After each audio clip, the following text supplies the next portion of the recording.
Ang layo pala sa kabayanan nitong Polinaryo. Wala na ako nakikitang mga bahay dito Pogi, sa kabila ng tulay, doon na ang Pulinaryo.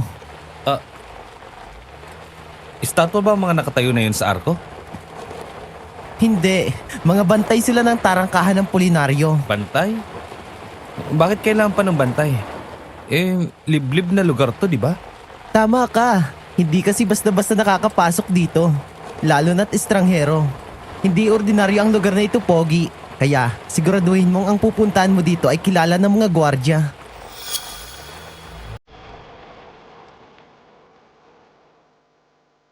Isang mapagpalang araw po sa iyo, Sir Jupiter, at sa lahat ng tagapakinig ng Sitio Pangil. Salamat po na marami sa pagkakataong ibinigay mo sa akin upang maibahagi ko ang karanasan ng aking alaga tungkol sa mga aswang na hindi niya malilimutan. At kahit ako man po, hindi ko nakalimutan yon mula nang maikwento niya sa akin. Tawagin niyo na lang po ako sa pangalang Zenny. Sa ngayon po, ako ay 52 anyos na. Isa ako sa 3 kasambahay ng may kayang pamilya dito sa aming bayan. Hindi ko na lamang po babanggitin ang eksaktong lugar. Ipagpasensya niyo na po. Mataas na opisyal ng militar si Sir Ernie at si Ma'am Sonia naman ay isang public school teacher. Sila ang aking mga naging amo noong ako ay namasukan bilang yaya. Mayroon silang 3 anak. Tawagin na lang natin sila sa mga pangalang Michelle, Maribel at Jordan. Yaya po ako ni Jordan. 16 anyos lang ako nang makapasok sa kanila. Simula pagkabata ni Jordan ay sakitin na siya kaya overprotective si Ma'am sa kanya. Natural akong mahilig sa bata dahil mayroon din akong mga kapatid na nakababata. Mahal ko ang alaga ko kaya todo bantay ako sa kanya na pinagseselosan ng kanyang mga ate. Hanggang sa magbinata siya, nasubaybayan ko siya. Matalino at gwapo ang alaga ko at nagtapos siya ng may Latin honor. Pero hindi yun sapat kay Sir. Gusto niyang anak ay matikas at hindi lalambot-lambot gaya ng aking alaga.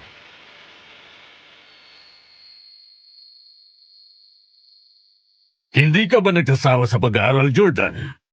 You're already teaching. Why do you need to pursue your MBA so soon? I just wanna have my MBA while I'm still young, Dad.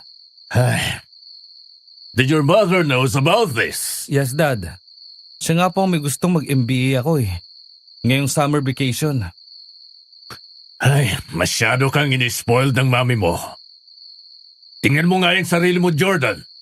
Ang tangkad mong lampa. Yung suot mong salamin, mas makapal pa sa jealousy ng bintana natin. Bakit kaya hindi mo gawin? Habang bakasyon, mag-gym ka o kaya mag-workout ka. Kahit dito lang sa bahay, nang lumaki naman kahit magyay ang mga braso mo at binte. Na hindi ka man lang yata naglalakad. Lagi ka bang nakasakay sa kotse mo? Dad, ginagawa ko naman po ang mga sinasabi niyo. Hindi niyo lang ako nakikita. Wala na yata akong nagawa na pinuri niyo, Dad. Lahat na lang ng ginagawa ko para sa inyo, kahinaan. Pero yung kalakasan ko baliwala lang sa inyo. Hindi ako makasabad sa usapan ng mag-ama, Sir Jupiter. Tama naman si Jordan. Hindi nakikita ni Sir ang effort niya. Ako nga hindi nila kadugo pero tuwang-tuwa ako sa lahat ng achievements niya. Ang totoo, mabait po si Sir Ernie. Katunayan nga pinag-aaral nila kaming dalawa ng pinsan ko na kasama ko. Nang tumungtong na ng 2nd year sa kolehiyo si Jordan, pinapasok na nila ako sa kolehiyo dahil hindi naman na daw alagain si Jordan. At ayaw nilang manatili kami sa pagiging katulong hanggang sa tumanda. Kaya lang may hinahanap talaga si Sir Ernie sa kanyang uniko iho na sa palagay ko ay medyo magpalaki ng bahagya ang katawan o kaya bruskong kilos. Kaya madalas yun nagbababad lang sa pool nila kahit mag-isa. Ilan lang din naman kasi ang mga kaibigan ni Jordan. Kaya suggestion ko sa kanya lumabas din paminsan-minsan. Makisalamuha sa mga kaedad niya ng maengganyo sa ibang bagay na pwedeng paglibangan. Alam naman niya ang mga pwede at hindi kasi matalino siya. Isa sa mga pinupuri ko sa kanya ay ang pagiging busilak ang puso. Hindi siya mayabang kahit mayaman sila. At totoo yun. Alam mo Ate Zenny, hindi ko na talaga maintindihan si Daddy. Ginawa ko na lahat ng alam kong best para naman matuwa siya sa akin pero wala pa rin. Puro sina Ate Michelle, Ate Maribel ang pinupuri niya. Kesyo matalino si Ate Michelle dahil doktor daw sa Amerika. Matalino si Ate Maribel dahil magaling sa pag-abogado. Ako kahit nagtapos ng Latin Honor, wala lang. Minsan nga iniisip ko, baka ampun lang ako eh. Lumayas na lang kaya ako dito. Para kapag umuwi si Daddy, hindi niya ako napagbubuntanan ng stress niya sa trabaho. Is that what you want? Don't worry. Masusunod ang gusto mo. My God, here we go again. Dad, kanina pa po kayo dyan? Yeah, I heard all of your nonsense sentiments. Don't worry. I'll talk to your mom about this. Matagal na din naman ako may plano sa'yo. Dad, please don't be mad at me. Gusto ko lang naman na makita mo rin ako na may sariling lakas, talino, at ipagmalaki niyo din gaya ni na ate. Paano naman ako kikibo? Sinenyasan ako ni Sir na huwag magsalita habang papalapit siya sa pool, kaya nakalapit siya kay Jordan nang hindi ito namamalayan. Naawa ako sa alaga ko, hindi kasi diretsahang sinasabi ni Sir kay Jordan kung ano talaga ang gusto niya, kaya tuloy nangangapa ang bata sa mga inaasahan sa kanya. Minsan naiisip ko, sana pwede ko pa siyang yakapin tulad noong maliit pa siya. Noon, kapag nadadapa isang yakap at halik lang, ayos na agad ang pakiramdam niya. Pero binata na siya ngayon. Iba na. May pagitan na. Hindi na bagay ang ganoon. Isa pa, hindi rin naging ugali ni Jordan ang magsumbong sa mami niya. Inikim-kim lang niya palagi. Ngayon, kakabalik lang ni Ma'am mula sa seminar sa Baguio. Nagkulong sila ni Sir sa silid at nag-usap ng matagal. Wala tuloy akong alam kung ano ang napagdesisyonan nila. Pero may kutob na ako. Pinag-iempake na kasi ako ng mga gamit ni Jordan. No, Dad. There's no reason for me to go there. Besides, my summer vacation was planned ahead. Hindi naman po ako bata para gawin niyo sa akin to. Pumunta man ako doon kay Lola Narda, it doesn't change anything. Hindi niya ako kilala. Ako man ganun din eh. Anong gagawin ko sa liblib na lugar na yun? Believe me, son. You'll thank me later. This is for your own good. Trust me. Mabilis ka niya makikilala. Alam na niyang darating ka bukas. Huwag kang magkakamaling pumunta sa ibang lugar, Jordan. Your car, even your shoes, was connected to my tracking device. Kaya malalaman ko kung saan ka makakarating. Paghiramdam ko, sobrang inis kayo sa akin sa tuwing nakikita niyo ako. Papuntahin niyo ako sa lugar na address lang binigay niyo? Anong gagawin ko doon? Sige po, ngayon pa lang pinasasalamatan ko na kayo sa pagtrato niyo sa akin. Mabuti pa nga ang preso. Sila, kapag pinalabas niyo, alam kung sino itutumba. Ako, walang ideya sa lugar na pupuntahan ko. Seni, okay na yan. Nailagay mo na yata yung buong cabinet sa maleta. Ilagay mo na sa kotse ang mga yan. Yung mga pinamili kong supplies, nasa salas. Pakilagay niyo na rin sa kotse niya. This is torture, Dad. Pinapupunta niyo ako sa isang lugar na hindi ko alam kung saan.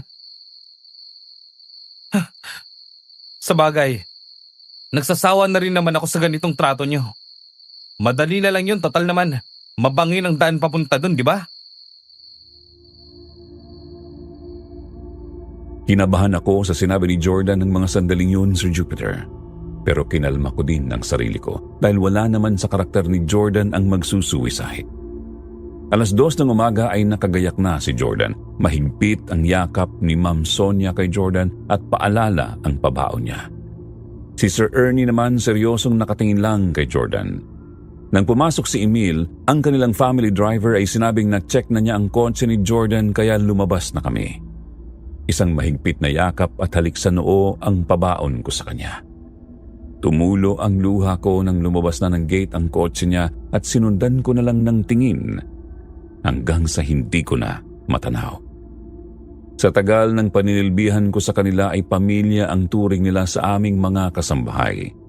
Si Jordan na alaga ko ay kapatid ang turing niya sa akin. Madalas pa nga kapag umuwi ako sa amin, sumasama siya sa akin at dito na magsisimula ang kwento ni Jordan na hindi ako kasama.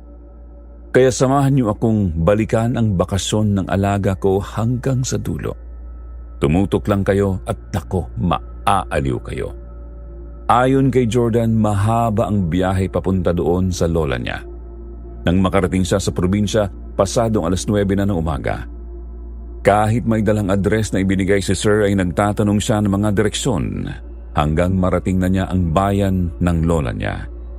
Isang tricycle driver ang napagtanungan niya at nagturo ng direksyon patungong baryo. Si Ever, isang Becky na namamasada doon. Ay, sakto Pogi. Pauwi na rin ako. Palo ka na lang sa akin ha. Doon din naman ako pupunta eh. Okay, salamat. Taga doon ka din pala sa Pulinaryo?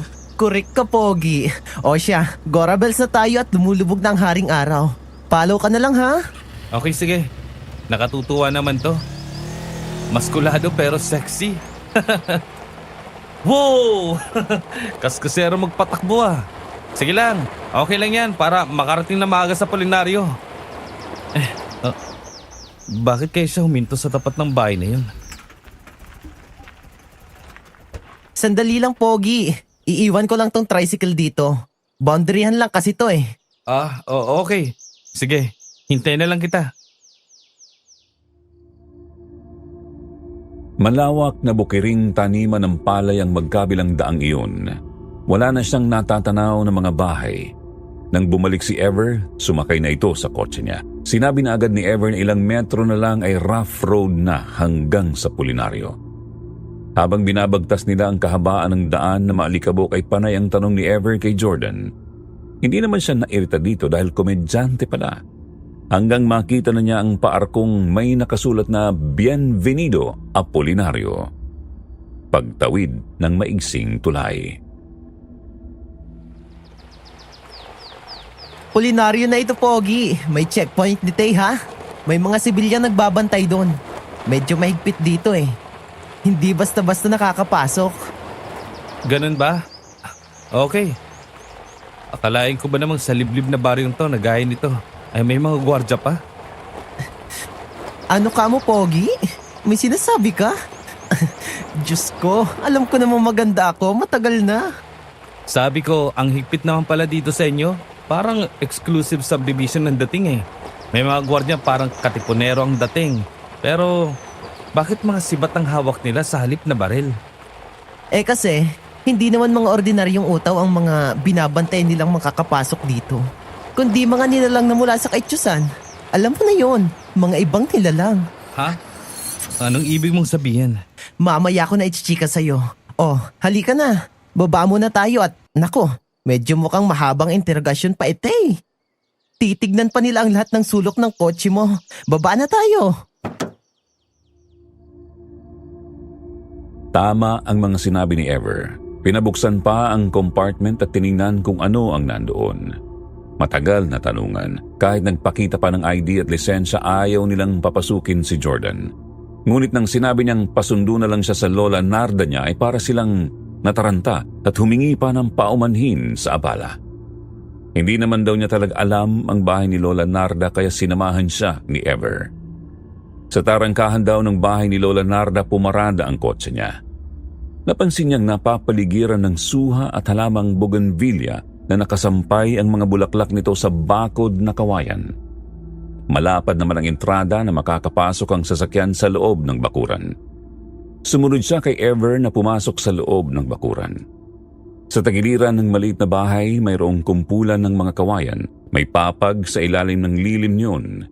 Pansin niyang may usok na nagmumula bandang likuran, pero nanatili siyang nakatayo sa harap ng bahay. Lola Nards! Lola Nards! Yuhu! Wala yatang tao ah. Pero may usok naman sa bandang likuran. Baka nagluluto lang si Lola Nards. Alam bang darating ka ngayon? Oh, yun ang sabi ni Daddy. Alam ni Lola na darating ako ngayon. Lola Nards! Nandito na po yung apo nyo! Iba talaga pagyayamanin, ano? Daddy, Mommy, o kaya naman papa at mama.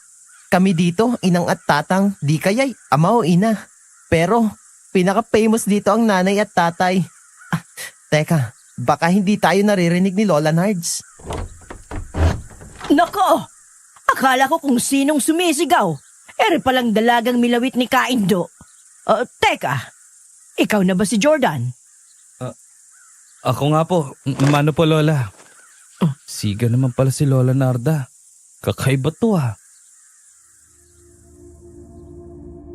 Sabi ni Jordan ay niyakap siya ng mahigpit ni Lola Narda. Pero malayo sa inaasahan niya ang lolang dinatnan niya sa pulinaryo. Hindi daw tipikal na lola. Si Lola Narda na nakasaya o nakadaster o bungi at nakapusod ang puting buhok. Bagets ang datingan ni Lola Narda. May mga tattoo itong bumabalot sa kanyang leeg, braso at hanggang binti ay mayroon. Higit sa lahat, sa edad na 60 ay diretso pa ang tindig nito at habang nagsasalita ay kumikinang ang mga ginto sa ngipin nito. Salamat sa paghahatid mo sa apo ko, Everesto. Hala, pasok kayo. Ikaw din, Ever. Pumasok ka muna. Dini ka na maghapunan. Lola Nerds talaga. Binubuo niyo pa ho talaga ang pangalan kong pinamana pa ni Lolo Indo. Bakit naman hindi? Kamacho nga ng dating eh. Ala, pasok na kayo. Sandali lang po, Lola. Kukunin ko lang po mga gamit ko. At saka po, ang mga pinadala ni na Daddy para sa inyo. Hala, sige. Hintayin ko na lang kayo sa loob. Tulungan na kita. Jordan pala ang pangalan mo. Kanina pa tayo magkasama, hindi ko man lang natanong. Ako nga din eh. Di ko man lang natanong ang pangalan mo kanina. Sorry. May alaga bang baboy si Lola? Nakawala yata. Tumakbo dun oh. Walang alagang baboy si Lola. Kita mo naman kakahuyan ng paligid ng bahay ni Lola. Baka mga pusang lampong lang yon. Sa lawak nitong lupain ni Lola, malamang, mga ligaw na hayop lang yon. Iyon ang sinabi ni Ever na dumagdag sa kuryosidad ni Jordan. Kaya nilibot pa niya ng tingin ang mga kakahuyan sa paligid ng bahay ni Lola. Bueno, ituloy na natin. Masaganang hapunan ang inihain ni Lola Narda para kay Jordan. Naparami talaga ng nakain si Jordan. Maging si Ever ay halos ayaw ng umayaw sa kakakain. Na-enjoy niya ang pagkain ng nakakamay para daw nasa picnic sila. Hindi gaya sa bahay nila na formal kapag nasa mesa na. La, paano niyo po nalaman na darating ako ngayon dito? Abay, kay Ernesto. Galing siya din noong nakaraang linggo ha. So, this is his plan all along. I have no idea, Lola. Why isn't me here? Alam mo, Jordan, parang ang gandang pakinggan ng mga sinabi mo. Kaya lang wala akong maintindihan. Oo nga pala. Dapat ako makibagay sa kanila. Bakit nga ba nag-English ako? Sorry ah. Kumain ka lang dyan, dalagang taring. Gusto lang nga na daddy mong mabago naman ang sinisinghot mong hangin na po. Sa lungsod panis na ang hanging nalalasap nyo kasi. Hindi po siguro. Pakiramdam ko po kasi parang mainit ang dugo sa akin ni Daddy. Ganon? Lola Nards, ano po ba ang mga ito? Ang sarap naman. Kain ka na muna dyan, Jordan. Kalimutan mo na yung daddy mo. Teka lang, apo. Alam mo, Ever, yan ay buntot ng dragon at saka tainga ng elepante. Etong sabaw naman ay gatas ng dinosaur. Tiknan mo ito, mamaya Gawa naman ito sa itlog ng agila at itlog hunyago. Abay, sa lakas mong kumain, parang ikaw ang pinaghandaan ko ng hapunan Hindi itong apo ko. Napuno ng tawanan ng bahay ni Lola ng mga sandaling yun. Napapansin ni Jordan na pamilya si Ever sa bahay ni Lola dahil siya na ang nagligpit at nagugas ng mga ginamit sa pagkain. Nang makauwi si Ever ay inayos niya ang mga dalang gamit pati na ang mga pinadala ng daddy niya. Dumidilim na daw ang paligid kaya isinara ni Lola ang pinto at bintana. Iniikot niya ng tingin ang bahay ni Lola. May 2 kwarto at salas na kadugtong ng kusina. Masinop ang bahay ni Lola dahil konkreto naman ito. Wala pa po bang supply ng kuryente dito, La? Wala pa. Kaya kulman lang ang gamit ko dito. O dito mo na ilagay sa kwarto ng daddy mo ang iyong mga gamit. Mga abubot lang naman yan ang nandyan. Sige po, La. Thank you po. Sige. Magpahinga ka na at maya-maya ay darating na ang mga kapwa ko tanod. Magro-ronda pa kami. Magro-ronda po kayo? Bakit po kasama ka? Oo, apo. Kailangan kong samahan sila. Isusi ko na lang ang pinto pag alis ako. Sige po. Dahil sa pagod ay mabilis na nakatulog si Jordan. Hindi na niya namalayan ang pag-alis ni Lola Narda. Bandang 12:00 ay nagising daw si Jordan upang magbanyo. Wala pa doon si Lola. Mayroon siyang naramdaman na kakaiba sa labas ng bahay. Mga pagaspas na animoy malaking ibon. Binaliwala lang niya yun dahil kakahuyan ang paligid ng bahay ay maaaring mga ibon nga lang yun. Kahit sa pakiwari niya ay napakalaking ibon nun. Bumalik siya sa pagtulog at hindi na niya namalayan kung anong oras umuwi ang lola niya.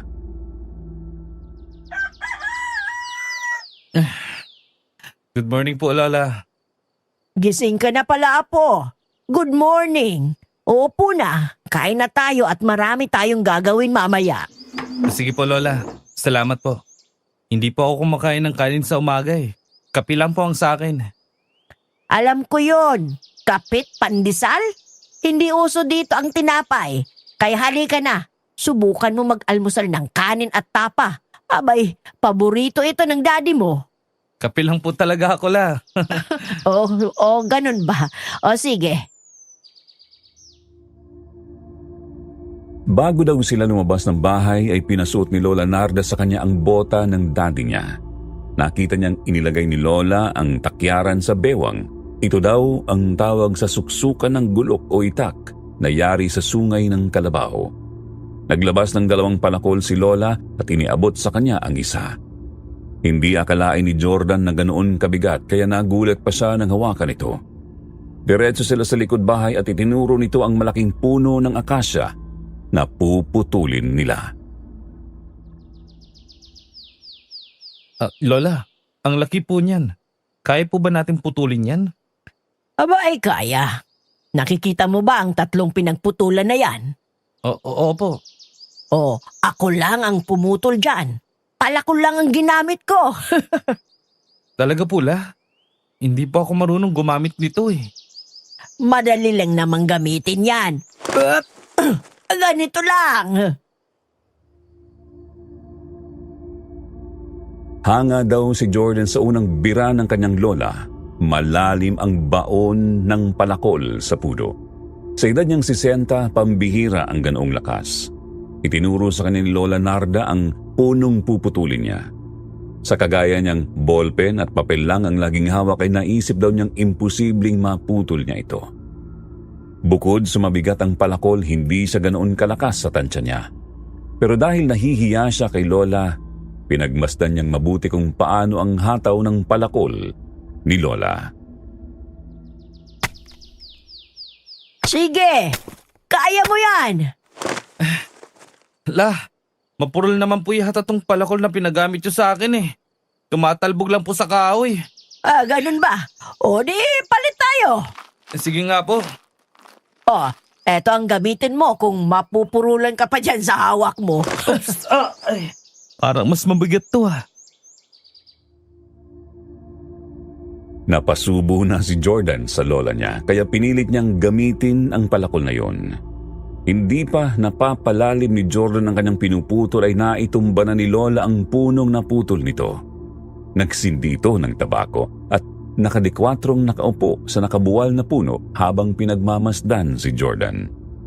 Lalo siyang nakaramdam ng hiya kaya kahit ngawit na ang mga braso at masakit na ang likod, patuloy pa rin siya sa pagpalakol sa puno. Dahil unang beses pa lang sa ganitong gawain, naliligo na siya sa sariling pawis kaya napasalampak na siya sa pagod. Halika muna sa bahay at magminandal kita. Pakiwari ko'y nangangatog na tuhod at braso mo sa pagod. Sige nga po. Hindi ko kayang putulin Tolay. Mapuputol mo rin yan.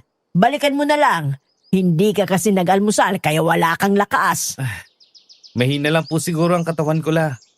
Bata pa po ako. Ganito na talaga ako eh. Sakit din po kasi ako dati. Kaya hindi ako sanay sa mabigat na gawain. Kaya nga, kailangan mong magpalakas ng katawan. Gwapo ka nga, malamya ka naman. Matangkad ka nga, pero ang payat mo naman.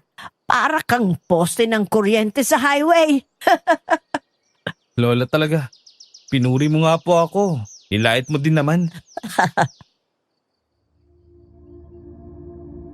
Sa sobrang pagod ni Jordan, hindi na niya nakuhang magtanghalian. Nakatulog siya hanggang 3:00 ng hapon. Nang magising siya'y dama niya ang pananakit ng buong katawan. Wala si Lola Narda sa loob ng bahay kaya hinanap niya ito. Sa likod bahay ay naulinigan niya si Ever na tumutulong kay Lola sa pagputol ng mga sanga ng nakatumbang puno. Naku, gising na pala ang pogi. O ano, napasubo ka na ba sa pagputol ng akasya ano? Ay. Oo nga eh. Masakit nga ng katawan ko. Oli ka dito, Apo. Magkalis ka ng mga maliliit na sanga at nang maputol-putol. Nang mabilis matuyo at nang may istak tayong panggatong para mawala din ang pananakit ng katawan mo. Sige po. Baka po lumala pa ang pananakit ng katawan ko dyan la ha. Ay, mawawala yun mamaya. Magaling ako maghilot. Halika na at lumabilis tong matapos tong sangkaterbang sangang puputulin na to. Parang hindi ko na kayang ingat ang mga braso ko eh. Kapag hindi mo iginalaw yan, hindi maaalis ang sakit niyan. Kaya halika dito. Sige na nga po. Ay, parusa tong bakasyon na to ha. Yun ang nasa isip ni Jordan. Sila na ni Ever ang tumapos ng gawaing yun dahil bumalik na sa bahay si Lola Narda para maghanda ng hapunan. Dahil natural na kay Jordan ang mahinang kumain, nakala tuloy ng lola niya ay hindi niya nagustuhan ng pagkain. Kaya inabisuhan niya si Ever na samahan bukas sa palengke si Jordan para mamalengke ng mga uulamin nila sa susunod na araw. Parang kinikiliti naman si Ever na mabilis pa sa 4:00 na pumayag kahit mamamasada pa ito kinabukasan. Alam ni Lola na masakit talaga sa katawan ang ganoong gawain lalo't hindi sanay si Jordan. Kaya pinainom siya ng gatas ni Lola at maagang nakatulog. Bandang 9:00 ng gabi nang magising si Jordan para uminom ng tubig, nang marinig niya ang ingay na nagmumula sa likod bahay. Dala ng kuryosidad, lumabas siya upang tingnan yun. Lola, ano pong ginagawa niyo dyan? Baka pong mabalian ka ng braso. Maskulado pa naman ang kalaban niyo. Huwag kang mag-alala, Apo. Sisiw lang to. O, diyan ka lang. Huwag kang lalapit din eh. Kita mo na. Lampa naman to. Totoo ba yan? Natalo niya yung mato na kalaban niya? Astig ah. Teka, parang susugurin nila lahat si Lola. Mga kumag kayo! Ang lalakas ng loob niyong hamunin ako ng bunong braso dito pa sa bakuran ko. Mga lampa naman kayo. Diyos ko po. Sakto sa noon ng kalaban. Pati mga meron na itumba niya. Hindi. Hindi makapaniwala si Jordan sa nasaksihan niya. Nakaramdam ng takot si Jordan sa lola niya, Sir Jupiter. Ang iniisip niya ng mga oras na yon ay kriminal si Lola Narda kaya ito maraming tato sa katawan. Hindi siya makaalis sa kanyang kinatatayuan dahil sa pagkabigla sa kanyang nasaksihan. Nilapitan siya ni Lola Narda para ipakita ang mga binaril niyang lalaki. Wala sa sariling sumunod si Jordan sa ipinapakita ng lola niya. Mula sa pagiging maskuladong mga lalaki hanggang sa pagiging baboy ramo. Ano po yun, Lola? Halos butot balat lang ang papayat. Mahahaba ang mga kuko at ngipin nila. Kaya nga tinawag silang tangid ng mga taga rito. Mga aswang na kayang maging anyong hayop. Aswang? May aswang pa po ba sa panahon ngayon? Hayan! Aswang ang mga yan! Kung hindi ko biniril ang mga yan, lalabas ang mga pakpak nila at gagala sa buong baryo. Maghahanap ng sanggol sa sinapupunan at bibiktimahin nila. Pero titigan mong mabuti. Huwag kang kukurap. Ayan ang tunay nilang anyo. Mga baboy ramo. Tandaan mo, Apo, hindi lahat ng nakikita ng iyong mga mata ay totoo. Minsan, nililing lang tayo ng sarili nating paningin. Baboy mo nga. Pero bakit berde ang dugo na tumutulos sa noo ng baboy? Uwi na ako bukas din. Hindi ako tatagal dito. Hindi ko pinangarap na maka-encounter ng mga supernatural. Jordan! Jordan! Natakot ang apo ko. Hindi pa siya handa para makakita ng ganito. Bakit nga ba nalimutan kong ikandado sa labas ang pinto ay? Nagiging ulyanin na yata ako. Matanda na kasi. Pagbalik daw ni Jordan sa bahay ay diretso siya sa kwarto. Matagal siyang nakaupo. Iniisip kung ano ang kanyang nakita. Kung totoo ba yun o guni-guni lang. Nangangatal pa ang kanyang katawan sa kaba nang naisip niyang ayusin ang kanyang mga gamit na kalalabas lang. Hindi po kasi palaaway si Jordan. Lagi siyang umiiwas kahit nakaranas siya ng pambubuli noong nasa high school siya dahil ayaw niyang magka-record ng hindi maganda. Malalim ang iniisip ni Jordan nang pumasok si Lola Narda. Naupo siya sa gilid ng kama habang humihit-hit ng tabako. Alam kong natakot ka, Apo. Pero hindi kita mapapayagang umuwi nang wala sa panahon. Pasensya na po kayo, La. Pero ayoko mabuhay ng bayolente. Hindi ito ang buhay na gusto ko. Kaya hindi ako pumasok sa military kahit anong pilit ni Daddy sa akin. Kaya uwi po ako bukas ng umaga. Pasensya na po. Parang narinig ko na yan sa daddy mo noong bata pa siya. Hindi naman siguro lihim sa iyo, Apo, na hindi ako ang ina ng daddy mo, kundi ang kapatid ko. Pero maagang naulila sa mga magulang ang ama mo, kaya kinuha ko na siya at ako ang nagpalaki sa kanya. Alam po namin yun, Lola. Sa amin, kayo talagang lola namin. Iminulat po kaming mahalin kayo, gaya ng pagmamahal ni Daddy sa inyo. Kahit minsan lang namin kayo nakita. Sige, magpahinga ka na at magro-ronda pa ako kasama ng mga tanod dito. Ikakandado ko na lang sa labas ng pinto kung natatakot kang may makapasok dito. Paglabas daw ni Lola Narda ay narinig niya ang pagkandado sa labas ng pinto. Narinig niya ang papalayong yabag ni Lola. Napahiga na lang daw siya sa upuang kahoy sa salas. Dala ng pagod, naidlip siya. Nalimpungatan si Jordan nang marinig niyang bumukas ang pinto. Umaga na pala, nandoon na si Ever at nag-aalmusal na. Good morning, Pogi. Almusal ka na at nung maaga pa tayo sa palengke. Mainam kasing umaga tayong mamalengke para abutan natin ang mga sariwang isda. Oo nga naman, Apo, halika na. Ginawang kita ng tsokolating inumin. Lola, plano ko na pong umuwi ngayong umaga. Apo, huwag mo na sana akong bigyan ng problema sa daddy mo. Kung pwede, dumito ka muna kahit 1 linggo bago ka umuwi. Correct si Lola Pogi. Pagkatapos ng 7 days a week at di mo talaga kayang tagalan ng luto ni Lola, saka ka umuwi. Ako naman ang sasama sa iyo. Joke! Anong sinasabi ng isang to? May ideya kaya siya kung bakit gusto ko nang umuwi? Samahan mo siya kay Mang Tibo, ha, Ever. Ikuha mo ako ng daing na labahitahan at magluluto ako ng Bicol Express. Alam kong paborito ni Jordan yon.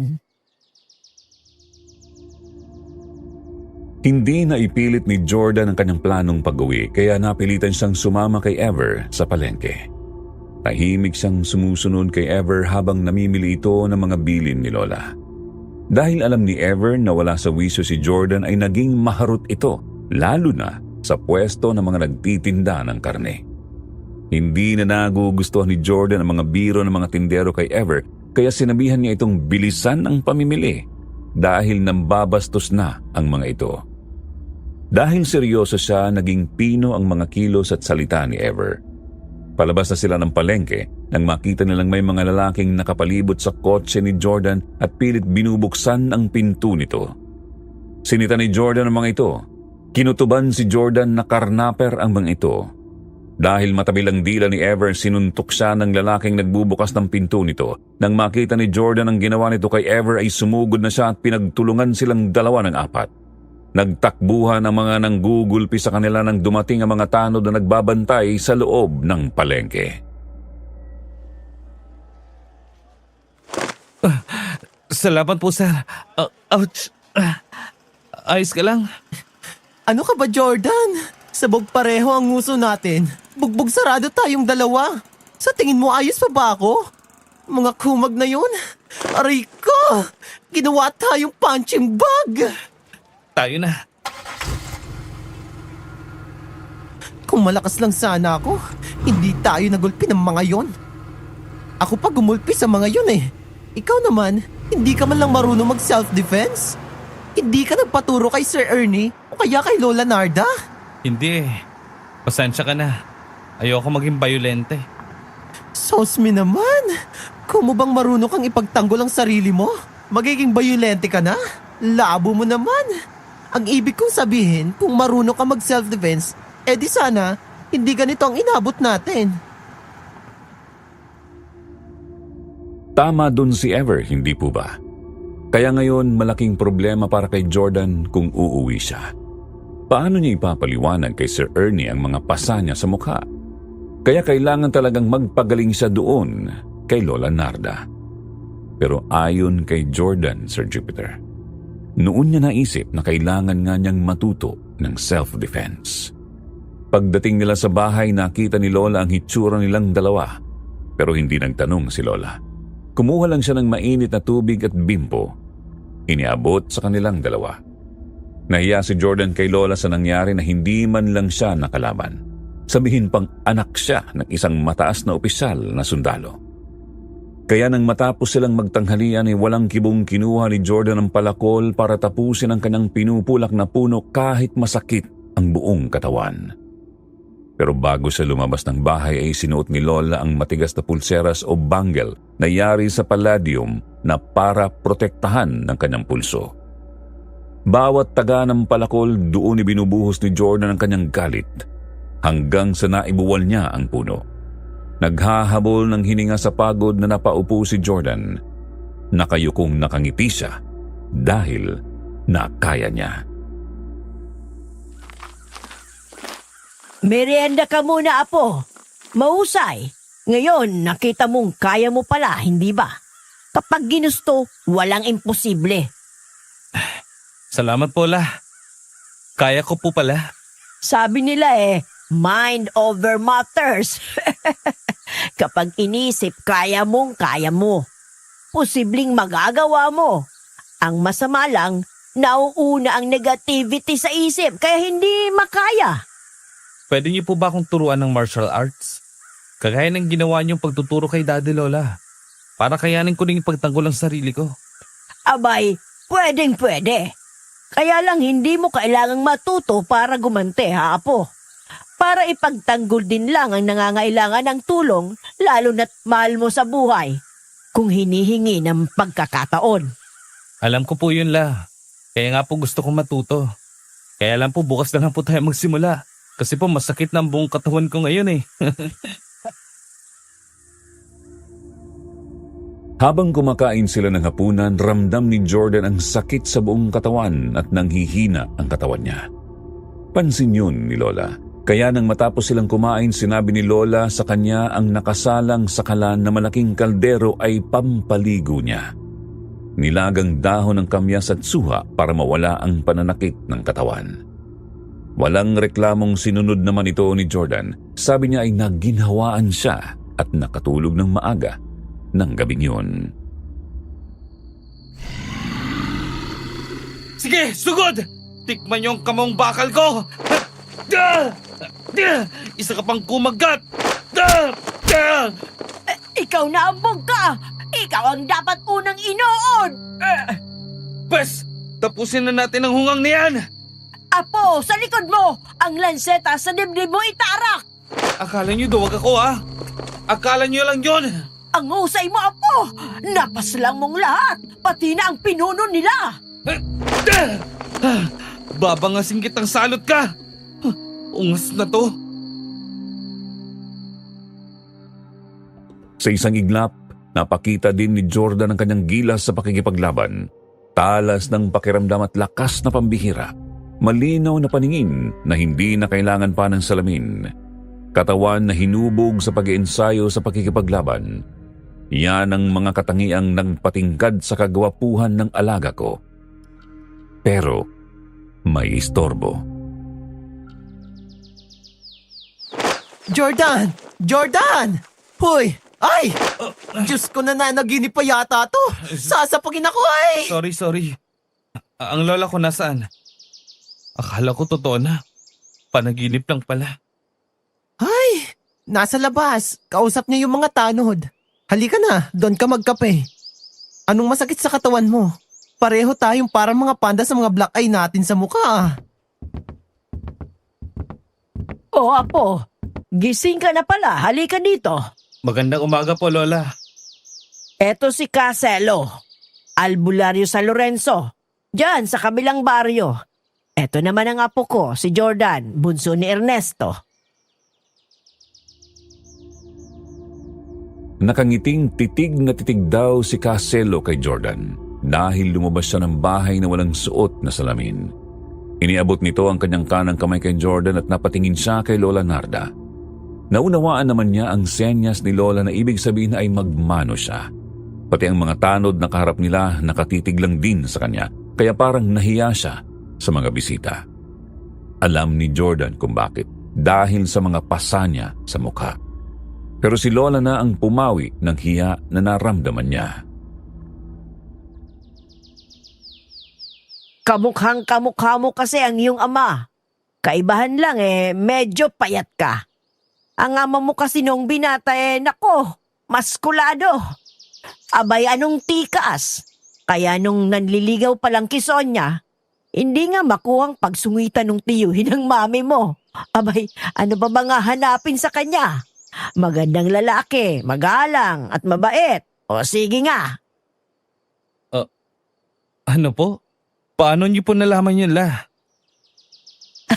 Aba taga Lorenzo ang mami mo, Apo. Kilala ko ang pamilya ng mami mo. Doon lumaki ang ina mo kagaya ng daddy mo. Pareho silang ulilang lubos sa magulang. Tinadhana silang magkatuluyan. Pasensya ka na, Apo, kung wala kayong masyadong alam tungkol sa pinagmula ng mga magulang nyo. Ako ang nagsabing lumayo sila dito para magsimula ng bago sa ibang lugar. Ngayon ko lang po nalamang taga rito rin pala sa bayang to si Mami. Lola, excuse mo na po. Magluluto po muna ako ng tanghalian.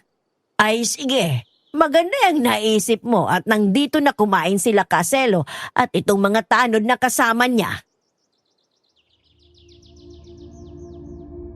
Matapos ang tanghalian ay nagpaalam na ang mga bisita ni Lola Narda. Hindi nawaglit sa isip ni Jordan ang usapan nilang maglola na magsasanay siya ng martial arts. Bihasa si Lola sa judo at karate, maging sa paggamit ng arnis at espada. Astig si Lola Narda, di ba? Ang nalalabing oras ng hapong yon ay ginugol nila sa pagsasanay sa likod bahay. Kaya nang maghapunan, napansin niyang malakas siyang kumain na parang ginutom ng 3 araw. Lola, matanong ko lang po. Bakit po marami kayong tattoo sa katawan? May Criminal record? Wala, Apo. Dito nang gagaling ang lakas na taglay ko. Talaga po, Lola? Paano po kayo nagkaroon yan? Pamana ito ng aking ama na tinanggihan naman ng ina ng daddy mo. Kagaya nitong si Leon na nasa braso ko. Siya ang nagbibigay ng bangis ko sa pakikipaglaban. At itong kabayo naman ang nagbibigay ng tutulin sa aking tumakbo ng mahabang distansya.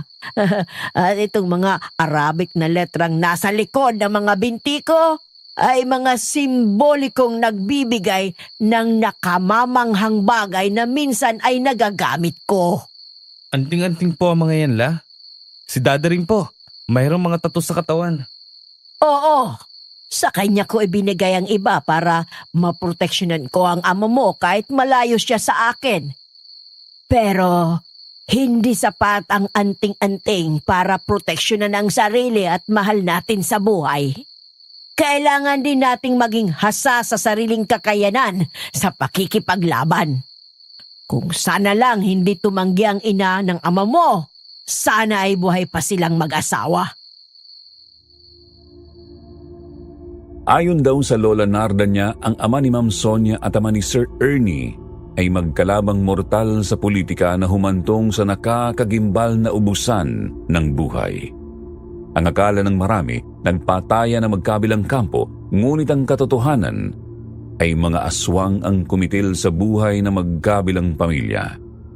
Ang salarin o mano ay isang politiko na lahing aswang. Alam ng mga magulang nila ang posibleng mangyari kaya si Ernie ay nasa pangangalaga ni Lola Narda at si Sonia naman ay kay Lolo Carling. Ngunit nang maganap ang pagpaslang sa magulang ni Ernie ay nandoon siya sa kanila. Mabuti lamang at pinatago siya ng kanyang ina sa cabinet sa ilalim ng lababo.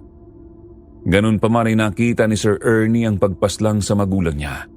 Alam ni na Lola Narda at Lolo Carling ang katotohanan kaya hindi sila humadlang sa pag-iibigan ng dalawa noon. Pinalayo sila upang hindi madamay ang kanilang pamilya dahil maaaring pumasok din sa politika si Sir Ernie o Ma'am Sonia para makaganti sa mga salarin sa pagkamatay ng kanilang mga magulang. Naiganti ko naman ang ina at ama mo, Apo. Marami ng mga aswang ang napaslang ko. Kabilang na doon ang tunay na punot dulo ng kamatayan ng mga kapatid ko. Pero buhay pa ang mga anak nila. Hindi nga lang namin kilala. So, totoo pong may mga aswang dito sa probinsya, Lola? Meron. Kaya nilang mag-anyong kahit ano para linlangin kahit sino. Kaya kailangan mo ng talas ng mata, pangamoy at pakiramdam para hindi ka nila maisahan. Alam mo, Apo, nasasabi kami sa inyong magkakapatid na makauwi dito. Pero hindi naman namin mapilit ang mga magulang nyo kasi kami mismo ang nagpalayo sa inyo. Pero ang ama mo na ang nagpauwi sa iyo dito. Kaya alam kong delikado para sa iyo ang manatili dito. Maliban na lang kung handa kang matutunan ang ipagtatanggol ang sarili mo, ay tiyak kong mauwiwili ka rito. Pasensya na pula. Wala kaming alam sa pinagdaraanan ni na Daddy at Mami. Kaya pala ganun si Dad sa akin. Ngayon po naintindihan ko na siya. Hindi ako pwedeng mahina habang buhay at laging iiwas na lang. Nang gabing yun, naghahanda si Lola Narda para sa pagroronda. Nagpresenta si Jordan na sumama sa lola niya. Palabas na sila ng bahay ng saktong pagdating ni Ever, kaya sumama na rin ito. Mula sa tarangkahan ng baryo hanggang sa hangganan ng Lorenzo ay naabot nila. Tahimik ang kapaligiran nang marinig nila ang pagaspas ng animoy malalaking ibon. Ano yun? May paparating. Humanda kayo mga kasama. Lola, ang dami nila! Dadagitin tayo! Apo, huwag kang lalayo sa akin. Hawakan mo itong itak. Huwag kang mag-aatubiling gamitin yan kapag lumapag ang mga paa nila sa lupa. Opo, Lola. Walang atras! Sipatin niyo sa puso at ulo ang target! Sugod! Diyos ko po. Patapangin niyo po ako. Mga ungas kayo! Si Lola Narda! Nahablot ng aswang! Jordan! Tulungan mo si Lola! Lola! Mga salot kayo! Kahit sugatan na si Lola Narda ay mabilis pa din siyang kumilos dahil hasadi ng mga tanod sa ganoong pagkakataon ay nagupo ang mga aswang na sumalakay. Nakita nilang bumagsak si Lola kaya apurahan silang kumilos na maiuwi sa bahay ang sugatang Lola. Nang inilis ni Jordan ang suot ni Lola Narda ay mayroon siyang 3 mahabang hiwa ng matatalas na kuko ng aswang sa likod. Para maampat ang pagdugo nito, nilagyan ni Jordan ng kapeng pulbos. Nangingilo si Jordan sa haba ng sugat ng lola niya. Kaya habang pinupunasan niya ang natuyong dugo at nabuong kape, ramdam ng lola niya ang panginginig ng kamay ng apo. Nagpatuloy ng pagroronda ang mga tanod kaya naiwan na sila sa bahay. Nararamdaman kong humihina na rin ang katawan ko. Gusto ko sanang maisaalin ang aking kakayahan para mahasa ko siya paggamit nito bago ako tuluyang humina. Wala po ba kayo napipili dito sa mga tanod niyo, Lola Narda? Maraming kwalipikado sa kanila. Halos lahat sila. Pero ang maaari lang na mag-angkin nito ay kadugo ko, pwedeng anak, pwedeng pamangkin. O kaya'y apo. Oh, ba't di mo po ipasa kay Sir Ernie o kay Jordan? Ang totoo nito, isang bahagi na ng anting-anting ko ay naipasa ko na kay Erne nung nakita kong handa na siya sa responsibilidad ng agimat. Naibigay ko na sa kanya.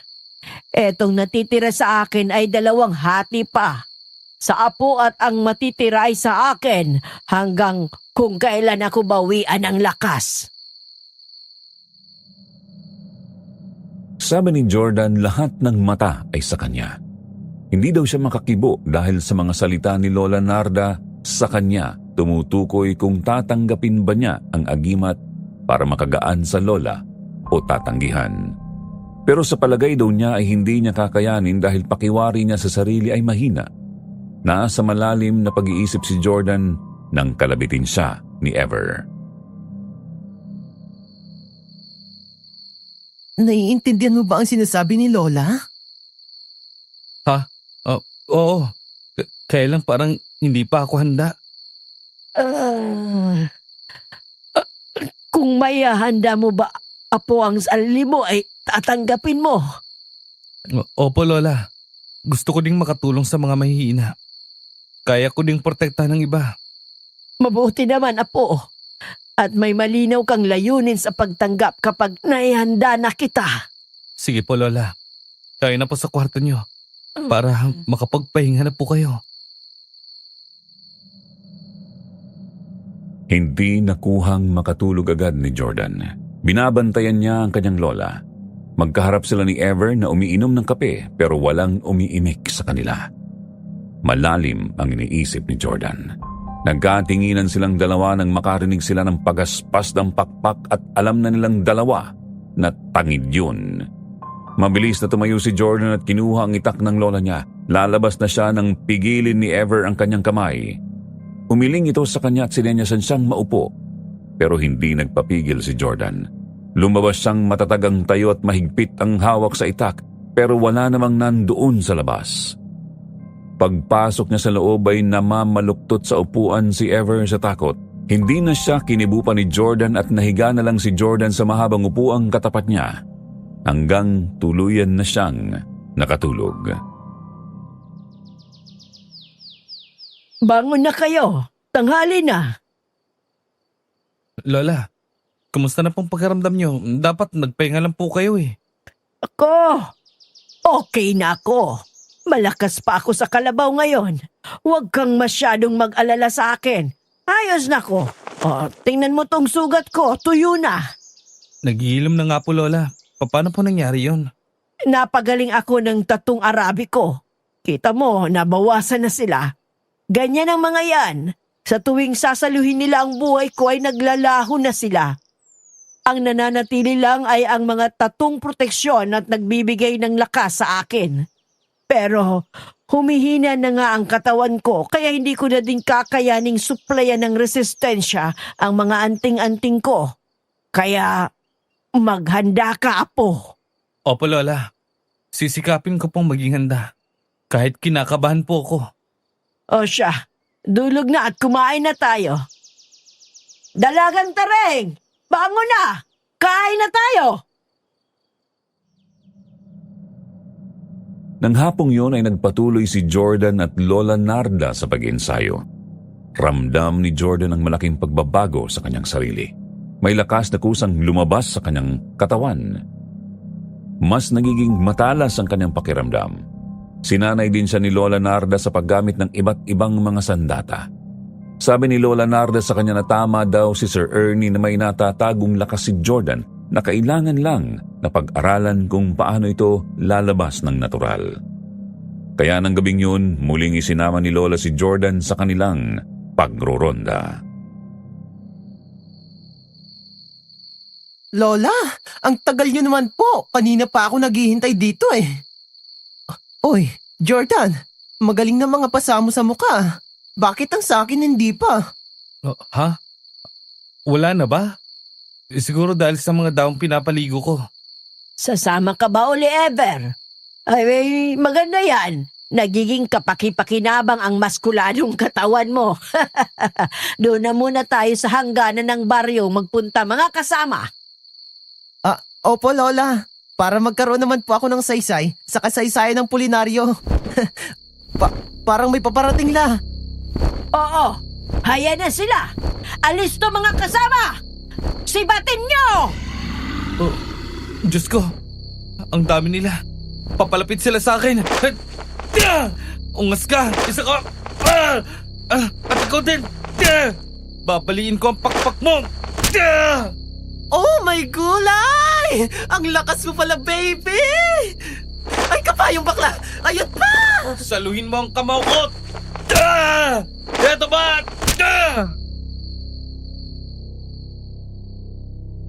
Bakit nga ba mayroong mga aswang na nanggagambala sa Pulinaryo at San Lorenzo?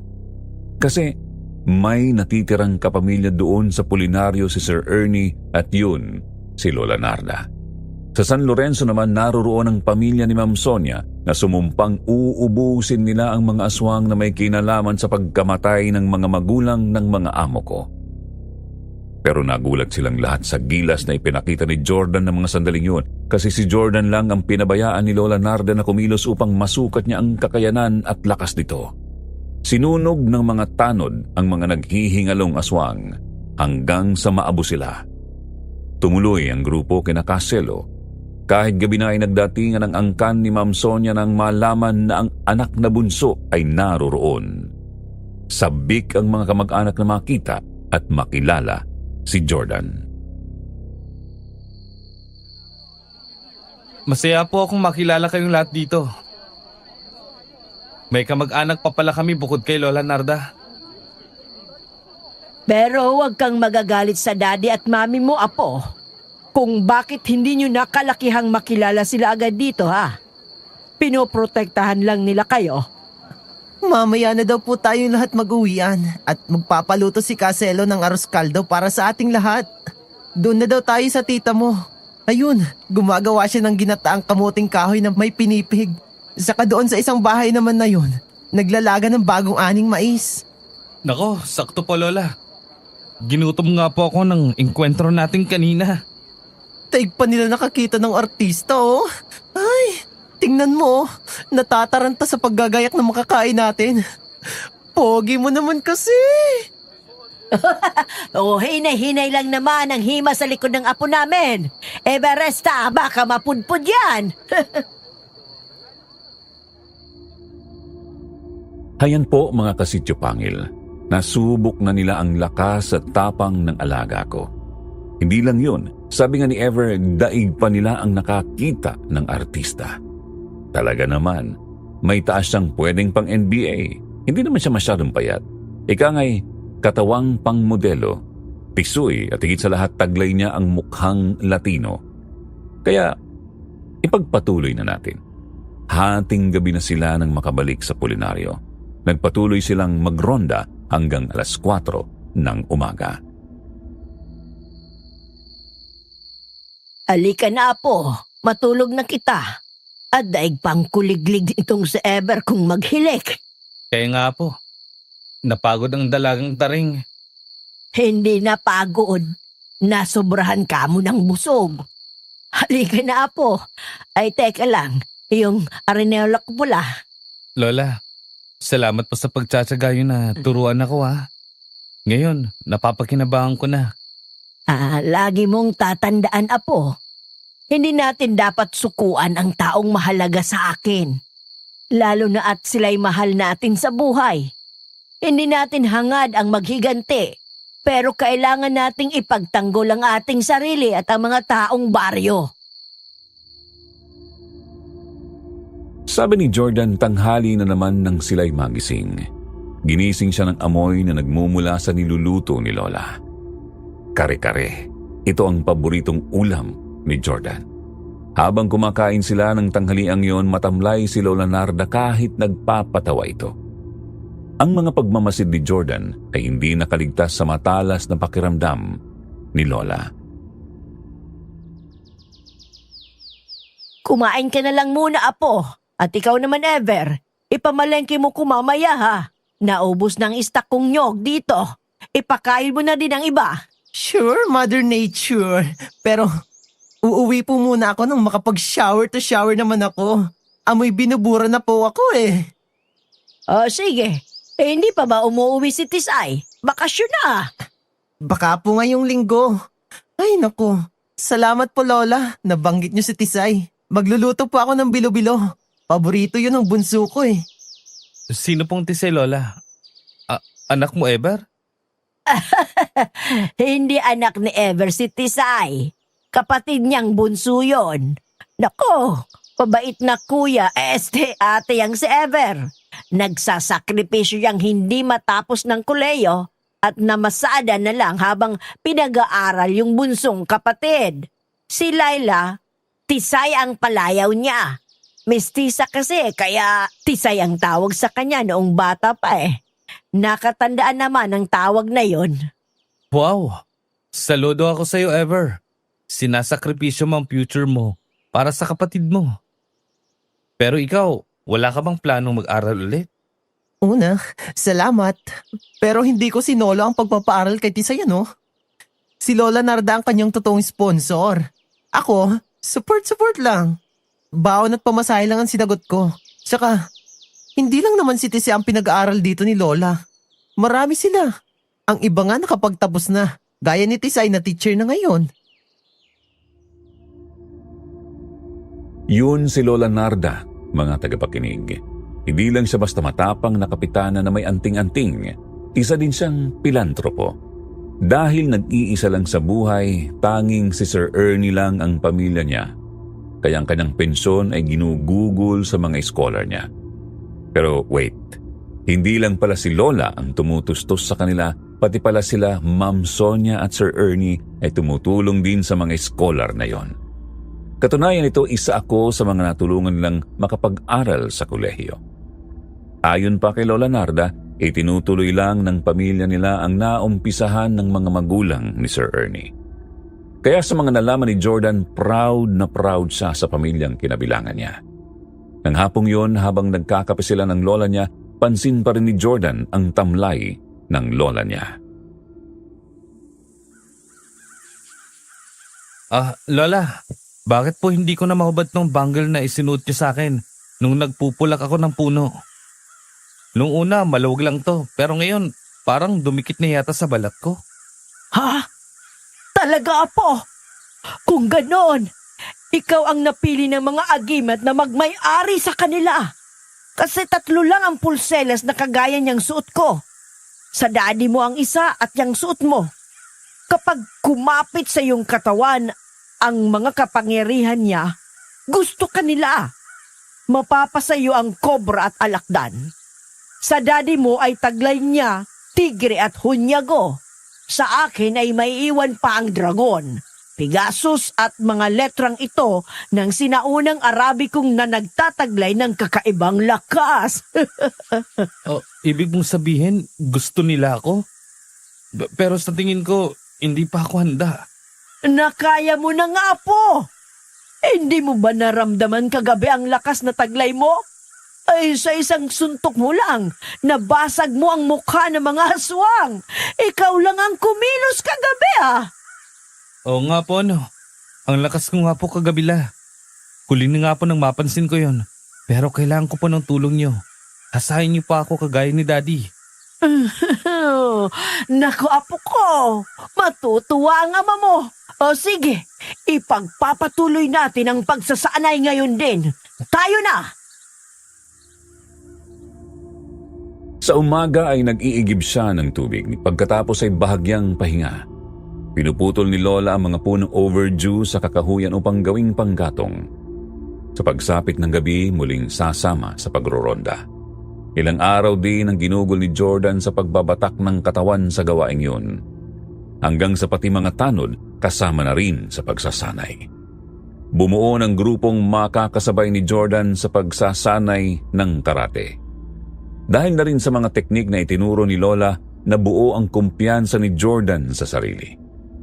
Sa pagkakaalam ni Jordan, sa tulong na rin ng agimat na natanggap niya ay mas napabilis ang pagbabago ng katawan niya.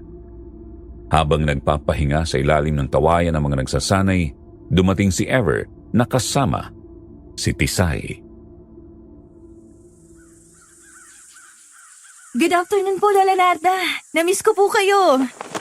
Ay, nako, namiss din kita. Lalo kayatang gumanda Hindi halatang stress ka sa mga estudyante mo.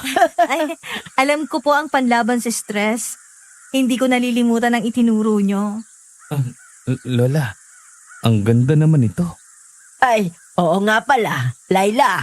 Ito ang apo ko, si Jordan. Isang math teacher.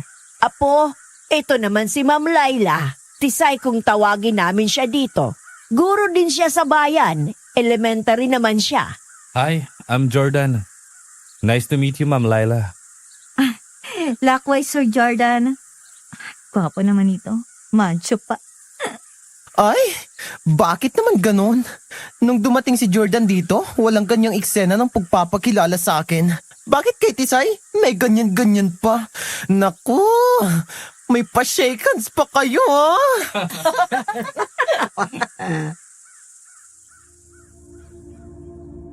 Siyempre, napuno ng tawanan ang bakuran ni Lola Narda dahil sa pakengkoy na banat ni Ever. Pero ayon kay Jordan, hindi niya maitago ang paghanga kay Tisay, Sir Jupiter. O di ba, ang dating mahiyain, ngayon may kumpiyansa na sa sarili. Kung dati ayaw ipakita ang katawang maribs lang, ngayon kahit na may babaeng kaharap, di nahiyang dumisplay ng walang t-shirt. At halata naman daw kay Tisay na attracted ito kay Jordan. Pansin daw na hindi kumukurap sa pagkatitig sa kanya. Lalo namang nabulabog ang lahat ng maghain na si Ever at Lola Narda ng ginataang bilo-bilo. Kain lang kayo ha. Marami tong niluto ng ate ko. Joke. Salamat kuya, ang sarap. Walang anuman. Mabuti naman at nagustuhan mo. Inutang ko yun kay Lola Narda at pinabili ko ng sangkap nito. Bayaran mo na lang ha, bunso? Masarap nga. Thank you sa libreng merienda. Ay hindi lang po ikaw sir ang magbabayad. Lahat kayong mga tanod. 30 pesos ang mangkok ano? O ikaw Teban, nakakadalawa ka na. 60 na yun ha. Ikaw talaga, oo. Gugutumin ula mga yan sa mga tirada mo siya nga pala, Tisay. Magluto tayo ng ginatang tambakol ng matikman ng apo ko ang specialty mo. Sige po Lola. Ngayong hapunan po ba? Oo, nagpabili na ako sa kuya mo kahapon pa. Matalas talaga ang pakiramdam ni Lola Narda. Siya na ang gumawa ng paraan para magstay si Tisay doon hanggang gabi. Kasi daw nakikita ni Lola ang mga titig ni Jordan kay Tisay. Kaya habang nagluluto ng hapunan ay nagpatuloy ang mga tanod at si Jordan sa pag-iensayo. Nang sumapit ng hapon, nag-uwian na ang mga tanod. Habang nagpapahinga si Jordan naman sa ilalim ng kawayan, nahiga siya sa papag na nandoon. Tinamaan yata ako kay Tisay.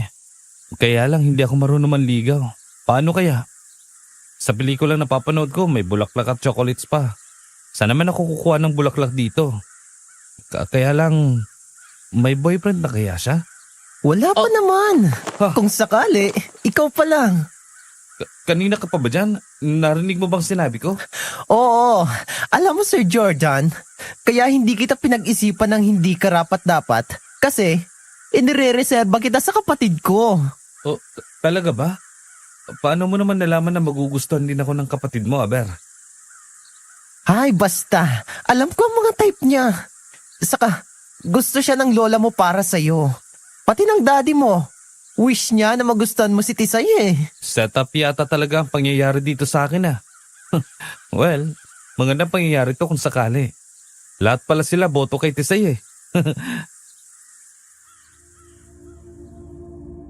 Mabilis na lumipas ang oras doon kaya ng hapunan excited din si Jordan. Siyempre hindi nila alam ang mga ayaw at gusto ni Jordan sa pagkain. Hindi naman daw talaga nasarapan si Jordan sa ginataang tambakol dahil maanghang ang luto nila. Hindi kasi mahilig si Jordan sa ganoong pagkain. Pero dahil luto ni Tisay, napilitan siyang kumain. Pero nahalata ni Lola na hindi nasisiyahan si Jordan sa kinakain dahil panay ang inom nito ng tubig. At dahil maputi siya, kita sa mukha nito ang pamumula. So, to the rescue ang Lola.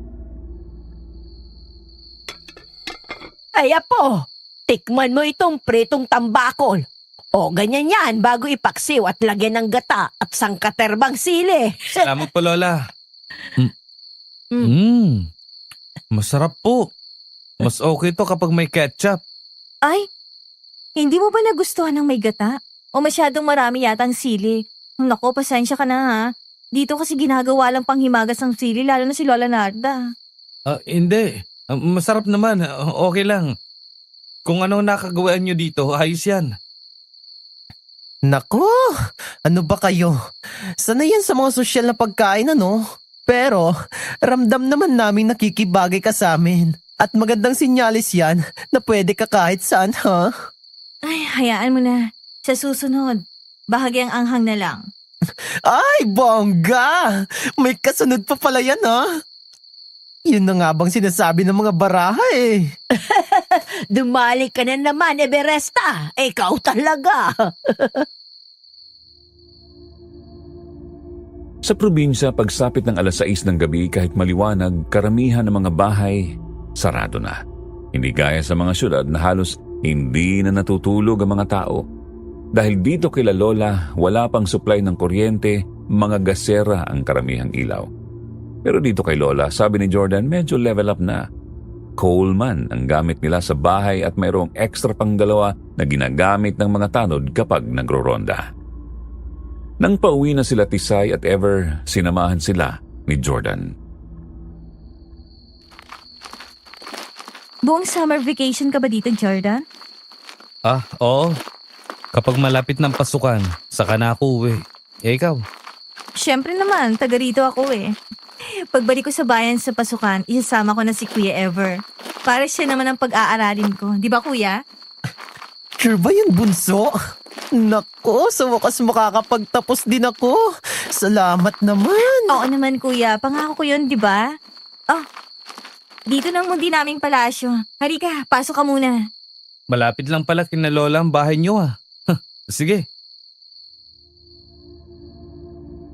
Akmang papasok na daw sila sa tarangkahan ng maulinigan ni Jordan na may sumisirit paparating sa kinaroroonan nila mula sa lupa, kasabay ng mainit na simoy ng hangin.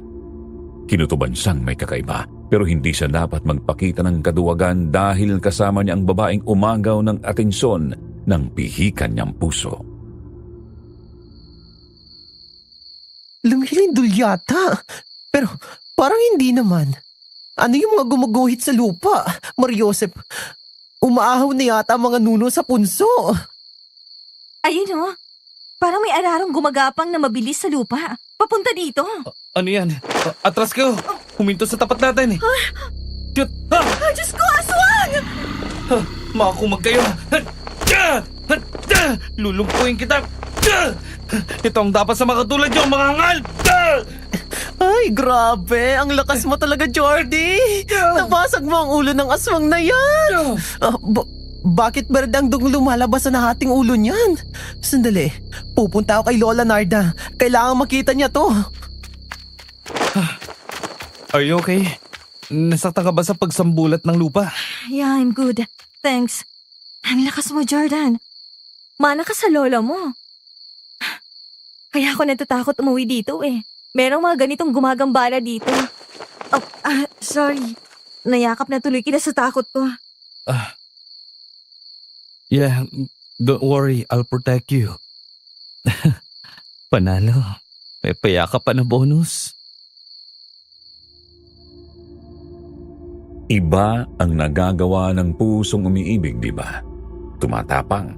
Ang dating refined gentleman, ngayon may pagkasimpleng brusko na ang dating. Hindi naman nagtagal, humahangos daw na dumarating si Lola Narda kasama ang mga tanod na armado. Nakita nilang lahat ang aswang nawala ng buhay. Isang botelya ang kinuha ni Lola sa kanyang bulsa at pinatakan ang aswang nawala ng buhay. Ito ang langis ng niyog na may orasyong ginawa niya kanina. Nagsindi ng tabako at ang palito ng posporo inihagis sa bangkay ng aswang. Naglagablab ito hanggang sa maabo. Kumuha na lang kayo ng gamit na magkapatid. Doon muna kayo sa amin habang nandito ka, Tisay. Pero Lola, bakit po? Nakakaya naman po doon kami mag-stay ni Kuya sa inyo. Wala nang pero-pero. Bilisan nyo na. Kilos na, Ever! Tama si Lola. Doon muna kayo sa amin. Mas safe ka doon. Okay, kukuha lang ako ng mga gamit ko. Apo, eto na ang tamang panahon para tanggapin mo ang ikatlong bahagi ng agimat. Hindi ko pa ba natatanggap, Lola? Nasa akin na pong alakdan at kobra. Ang totoo, Apo, hindi pa sila ang nagbibigay ng lakas sa'yo. Ang ipinapakita mong lakas ay galing sa puso at isip mo. Bunga yan ng masidhing pagnanasang ipagtanggol ang iba at ang sarili mo. Pinababantayan lang kita sa kanila kung sakaling hindi mo pa kaya. Talaga po, Lola. Ibig niyong sabihin, may ganun pala akong lakas. Sige po, kung sa tingin niyo karapat dapat ako sa ikatlong bahagi ng mga agimat, tinatanggap ko po. Nakakabiglang revelasyon galing kay Lola Narda, Sir Jupiter, nang makabalik na sila sa bahay ni Lola. Napag-usapan ng maglola na sa liit ng bahay, pagtatakahan na ng magkapatid kung saan pa sila doon matutulog. Kaya hindi na ngayon lihim ang underground. Ipinakita ni Lola sa kanila ang kanilang magiging silid. Hindi makapagsalita ang magkapatid habang itinutur sila ni Lola. Maging si Jordan ay namangha sa underground ng bahay ni Lola. Ligtas sila doon kahit sa ilalim pa ng lupa dumaan ang aswang. Mababasag ang bungo nila pero hindi makakapasok dahil ang dingding at sahig daw nito ay gawa sa tungsten, ang pinakamatigas na metal na ginagamit ng mga military sa kanilang mga armor o baluti at mga bala ng kanilang armas kagaya ng ginagamit ni Lola Narda na siyempre galing po kay Sir Ernie. Lola, salamat po ng marami ha. Sobra ng pagtulong niyo sa amin. May ipagtatapat ako sa iyo, Tisay. Sana ay wag mong masamain. Ano po yun, Lola? Pinapakaban niyo naman po ako eh.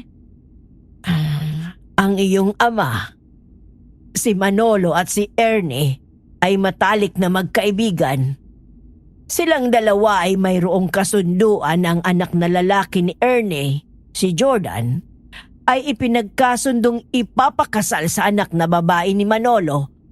At ikaw yon sa takdang panahon kapag si Jordan ay sumapit sa edad na 21. Alam kong gusto ka ni Jordan. Nararamdaman ko. Pero kung hindi mo gusto ang apo ko, ay maaari ka namang umatras. Talaga po, Lola? So, pakakasalan ko si Jordan kapag 21 na siya? Correct yan, sister.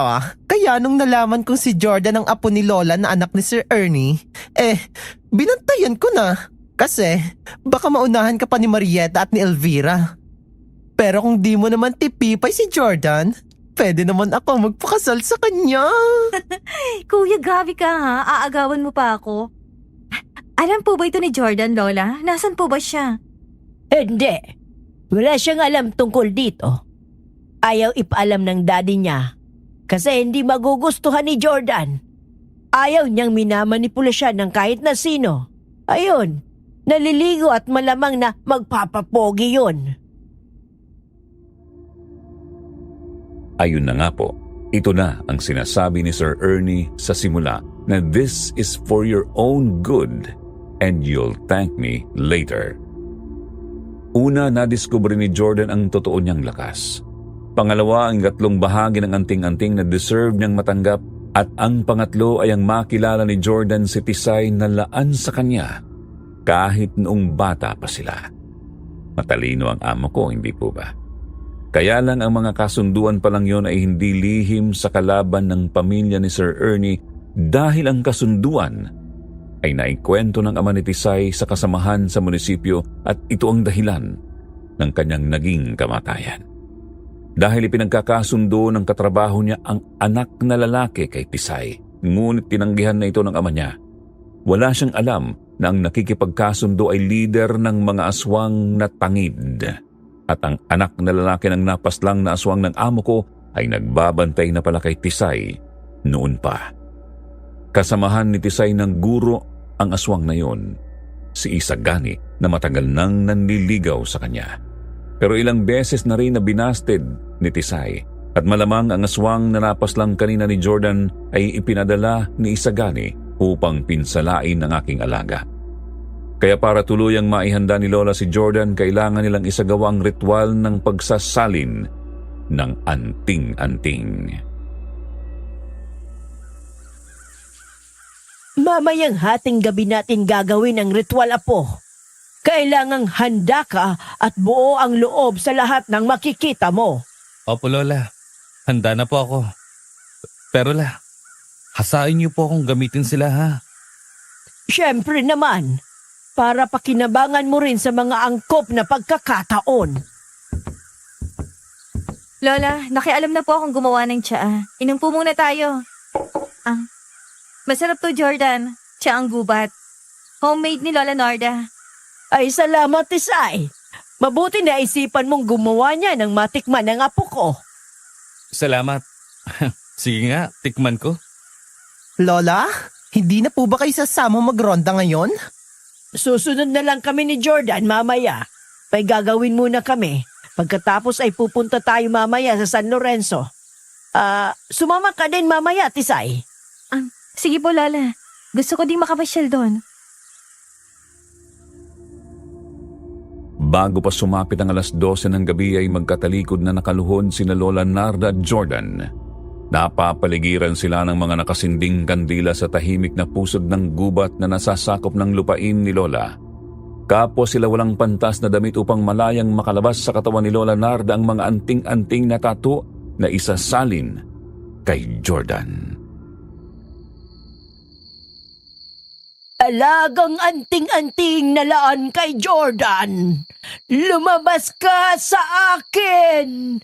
Yakapin ang tapang at katatagan ng aking apo. Gagamitin kayo sa kabutihan, sa pagtatanggol at paglaban sa kasamaan. Manatiling nakapikit, Jordan, at tanggapin ng buong puso't kaluluwa ang mga matatanggap mong biyaya. Tinatanggap ko po. At sumusumpang gagamitin sa kabutihan. Natanggap mo na ang bahagi mo, apo. Sandali lang at magbibihis ako. Sige po, La. Sabihin niyo po kapag tapos na. Nananatiling nakaluhod si Jordan at naghihintay ng hudyat ni Lola Narda. Pinatayo siya nito at pagdilat daw ng kanyang mga mata ay umiikot sa kanya ng nakalutang ang golden cobra, scorpion, agila at mga letra ng sinaunang alpabetong Arabiko. Pabilis ng pabilis ang pag-ikot ng mga ito sa kanya kasabay ng malakas na bugso ng hangin hanggang isa-isang kumapit ang mga ito sa katawan niya. Napapikit si Jordan ayon sa kanya dahil sa bawat pumapasok na anting-anting sa kanyang katawan ay may init itong dala. Hanggang pumayapa ang paligid. Dahan-dahang dumilat daw ang mga mata niya. may sinag na nagmula doon.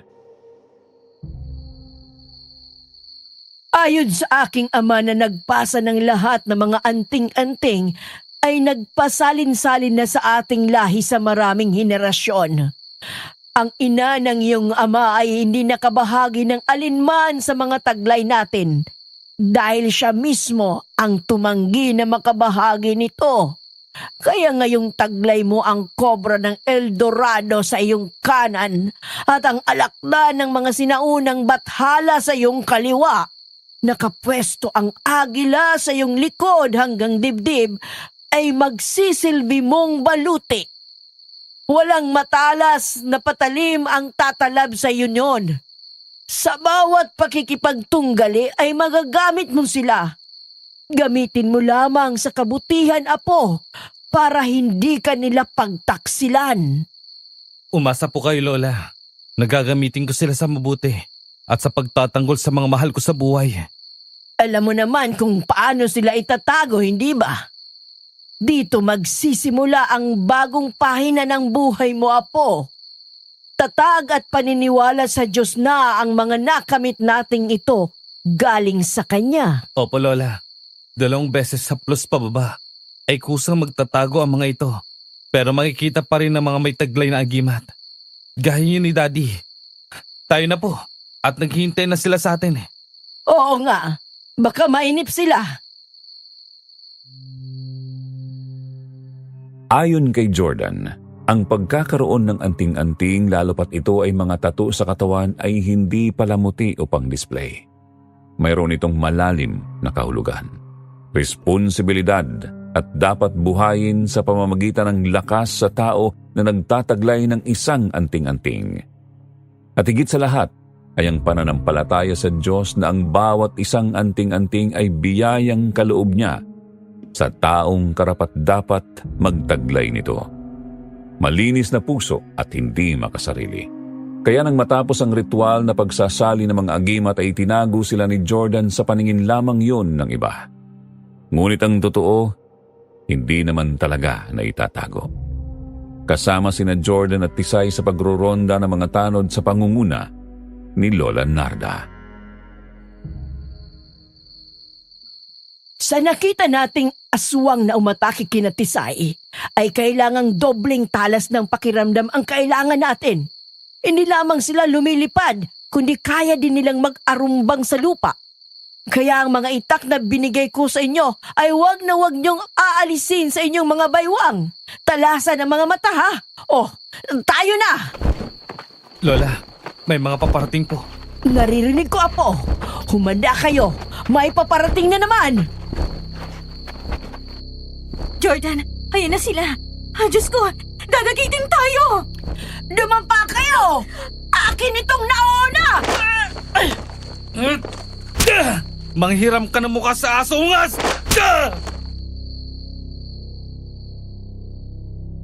Gaano ba sila karami? Yan ang tanong ni Jordan kay Lola Narda, Sir Jupiter.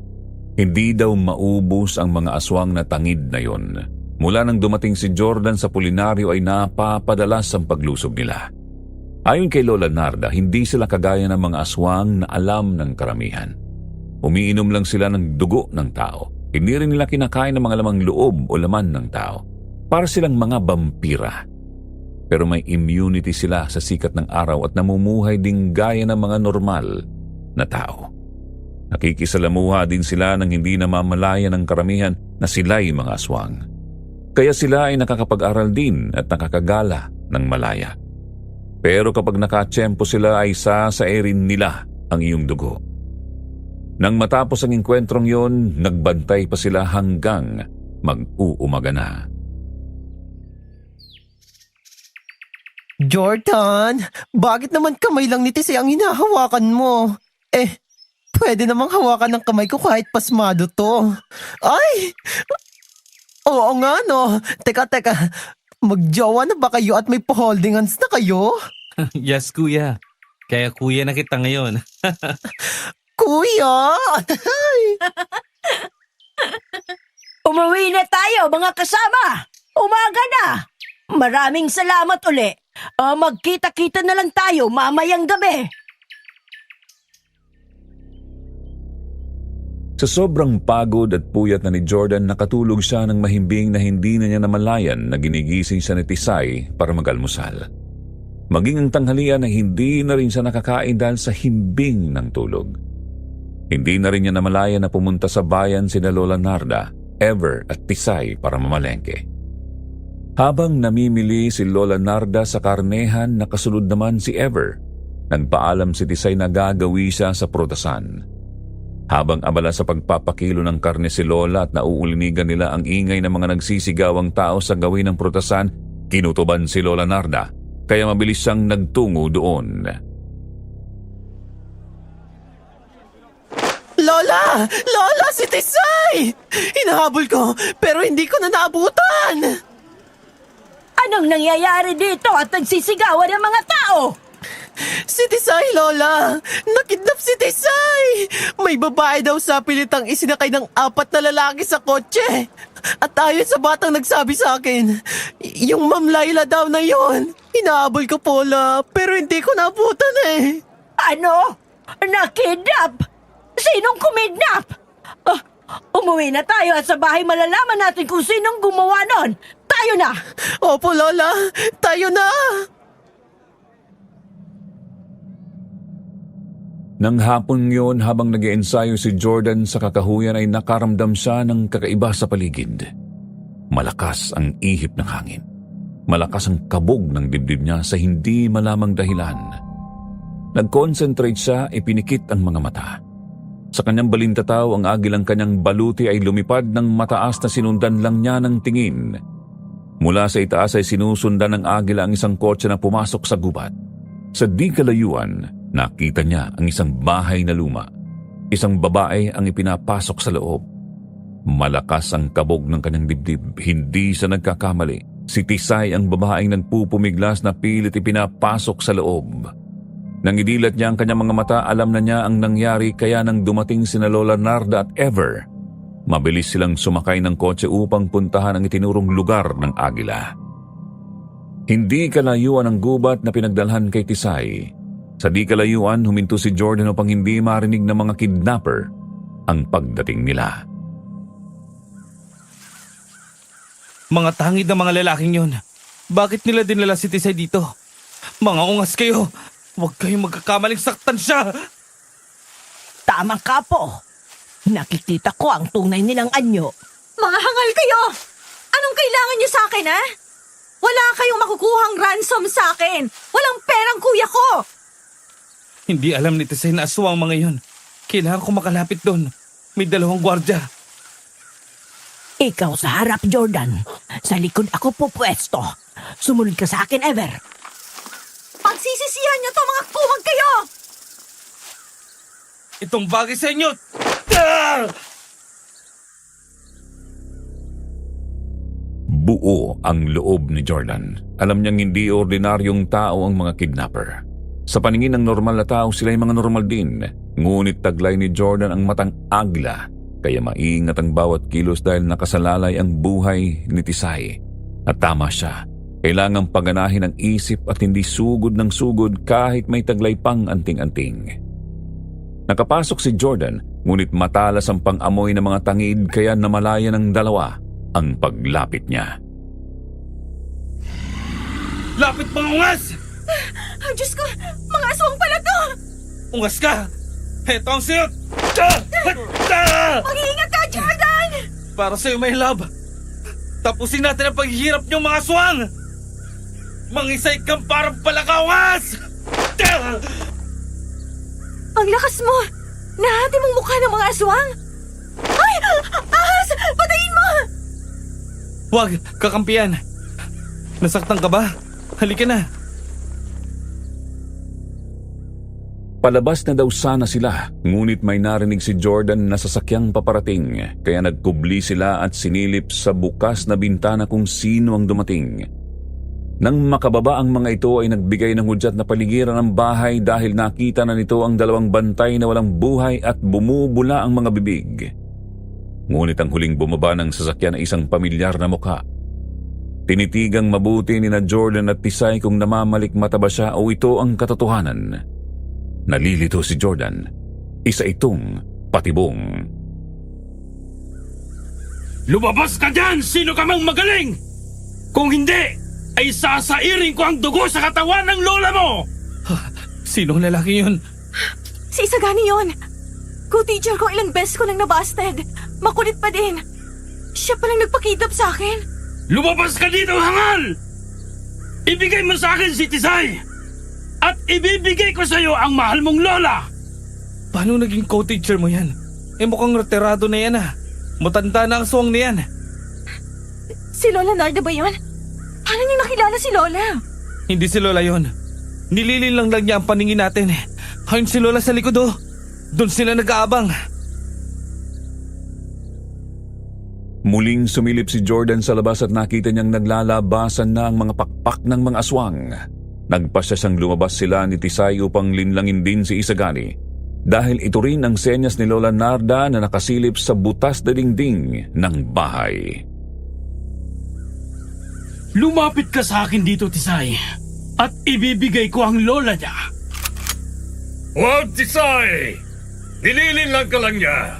Hindi siya ang lola ni Jordan. Dad, kayo po ba talaga yan? Oo, anak. Ako to. Mainam at kompleto pala ang angkan ni Emilio. Hindi na ako mahihirapang hanapin kayo isa-isa. Makakaganti na rin ako sa pagpaslang niyo sa ama ko.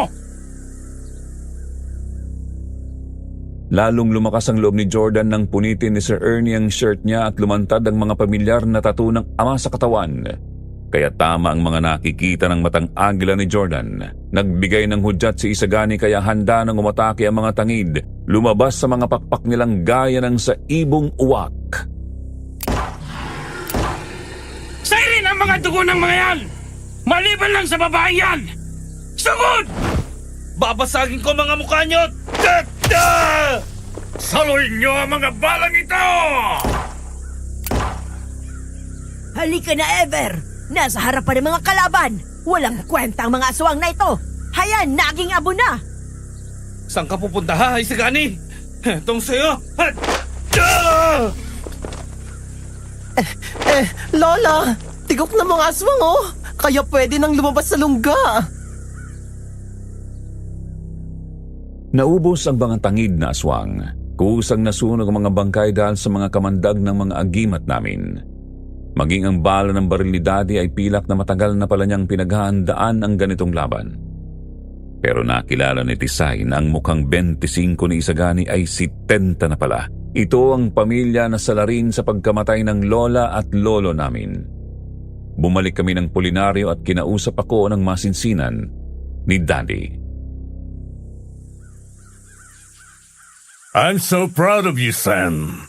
Alam kong lahat ang nagawa mo dito. Hindi kita pinapunta dito para parusahan ka o i-torture. Gusto ko lang matutunan mong ipagtanggol ang sarili mo. Unahin ang mas mahalagang bagay kaysa sa mga pwede pa namang maghintay. I just want you to be alive, productive, at matutuhan mong tumingin sa ibang anggulo ng buhay, anak. At hindi totoong hindi ko nakikita ang galing mo. Kitang-kita ko, anak. Hangang-hanga ako sa katalinuhan mo. I know, Dad. And thank you po. Ngayon naintindahan ko na mga sinasabi niyo sa akin nun. I love you, Dad. Oh, magkape muna kayong mag-ama. Masyadong seryosong usapan Mama, salamat po sa pagtsatsaga sa apo niyo, ha? Nahanap din niya ang lakas na gusto ko para sa kanya. At ang bahagi ng anting-anting na para sa kanya na maipapamana pa niya sa magiging apo ko. Abay, mabait na bata si Jordan. Parang ikaw din. Marespeto at mapagmahal. Nakita ko sa kanya ang mabuting puso. Salamat din na po at hindi mo ako iniwan noong nasugatan ako. Wala po yan. Mahal ko lang po kayo kaya di ko kayo kayang pabayaan. Heto na pong suman, Jordan. Sir Ernie. Thank you. You can call me Daddy.